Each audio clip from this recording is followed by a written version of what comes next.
प्रस्तावना, एक विभाजन की नींव। 1937 में ब्रिटिश सरकार ने भारत शासन अधिनियम पारित किया। इस अधिनियम ने भारत के प्रशासनिक ढांचे में कई महत्वपूर्ण बदलाव किए। इस अधिनियम ने भारत के भविष्य को नया आकार दिया। यह अधिनियम भारतीय समाज और राजनीति पर गहरा प्रभाव डालने वाला था। एक महत्वपूर्ण बदलाव था बर्मा को भारत से अलग करना। यह निर्णय अचानक और अप्रत्याशित था। यह निर्णय भारत के लिए एक बड़ा झटका था। भारतीय नागरिक और नेता इस फैसले से स्तब्ध रह गए। इससे पहले बर्मा भारत का अभिन्न अंग था। दोनों के बीच सांस्कृतिक और ऐतिहासिक संबंध थे। यह विभाजन कई कारणों से हुआ। ब्रिटिश सरकार ने इसे अपने हितों के लिए आवश्यक समझा।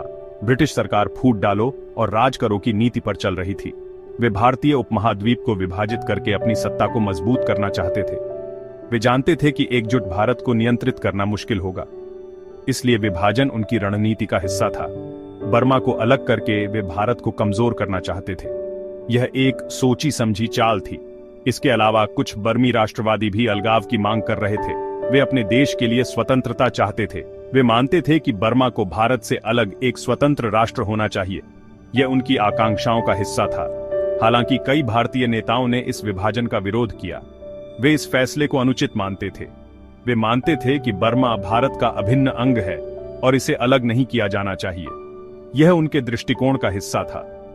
महात्मा गांधी और जवाहरलाल नेहरू ने इस मुद्दे पर अपनी आवाज उठाई। उन्होंने इस विभाजन के खिलाफ जोरदार तर्क दिए, लेकिन ब्रिटिश सरकार ने उनकी बात नहीं मानी। उन्होंने भारतीय नेताओं की अपीलों को नजरअंदाज कर दिया।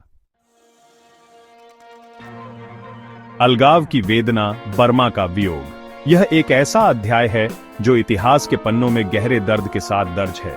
बर्मा का भारत से अलगाव एक दुखद घटना थी। इसने दोनों देशों के बीच एक गहरी खाई पैदा कर दी। यह भारत के लिए एक बड़ा नुकसान था। इस विभाजन ने न केवल भौगोलिक बल्कि भावनात्मक और सांस्कृतिक स्तर पर भी गहरा असर डाला। बर्मा एक समृद्ध और उपजाऊ देश था। यहाँ की धरती सोना उगलती थी और प्राकृतिक संसाधनों से भरपूर थी। यहाँ चावल, तेल और लकड़ी का प्रचुर मात्रा में उत्पादन होता था।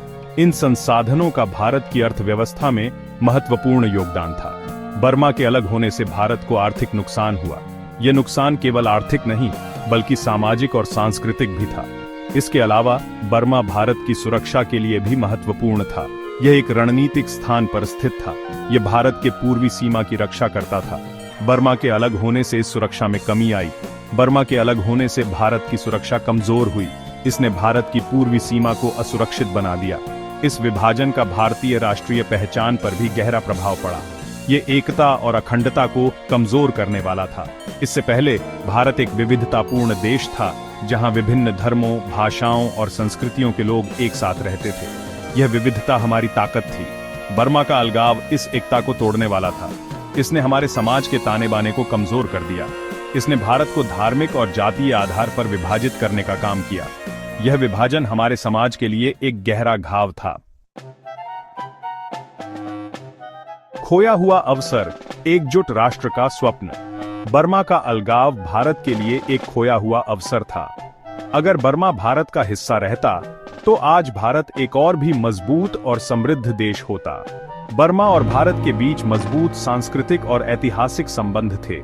दोनों देशों के लोग सदियों से एक दूसरे के साथ व्यापार और सांस्कृतिक आदान प्रदान करते आ रहे थे। अगर बर्मा भारत का हिस्सा रहता तो यह सांस्कृतिक आदान प्रदान और भी मजबूत होता। इससे दोनों देशों को फायदा होता। सेक्शन 4, विभाजन के परिणाम, एक लंबी छाया। बर्मा के अलगाव के बाद भारत और बर्मा, जो अब म्यांमार है, के बीच संबंध जटिल रहे हैं। दोनों देशों के बीच कई मुद्दों पर मतभेद रहे हैं, जैसे सीमा विवाद, अवैध प्रवासन और उग्रवाद। हाल के वर्षों में भारत और म्यांमार के बीच संबंधों में सुधार आया है। दोनों देशों ने व्यापार, निवेश और सुरक्षा के क्षेत्र में सहयोग बढ़ाया है। हालांकि अतीत के घाव अभी भी ताजा हैं। बर्मा का अलगाव भारत के इतिहास में एक दुखद अध्याय है। सेक्शन 5, सीख और भविष्य, इतिहास से सबक। इतिहास हमें सिखाता है कि हमें अपनी गलतियों से सीखना चाहिए और उन्हें दोहराने से बचना चाहिए। बर्मा के अलगाव से हमें कई महत्वपूर्ण सबक मिलते हैं। यह घटना हमें बताती है कि विभाजन से केवल नुकसान होता है। सबसे महत्वपूर्ण सबक यह है कि हमें अपनी एकता को बनाए रखने की जरूरत है। एकता में ही हमारी शक्ति है और यही हमें आगे बढ़ने में मदद करती है।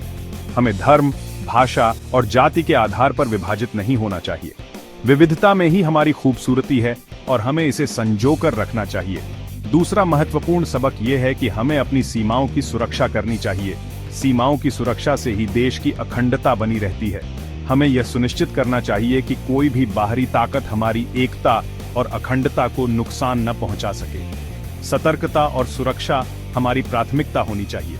बर्मा का अलगाव भारत के लिए एक दुखद घटना थी, जिसने हमें बहुत कुछ सिखाया, लेकिन हमें इससे सीख लेनी चाहिए और भविष्य में ऐसी गलतियों को दोहराने से बचना चाहिए। इतिहास से सबक लेकर ही हम एक बेहतर भविष्य की ओर बढ़ सकते हैं।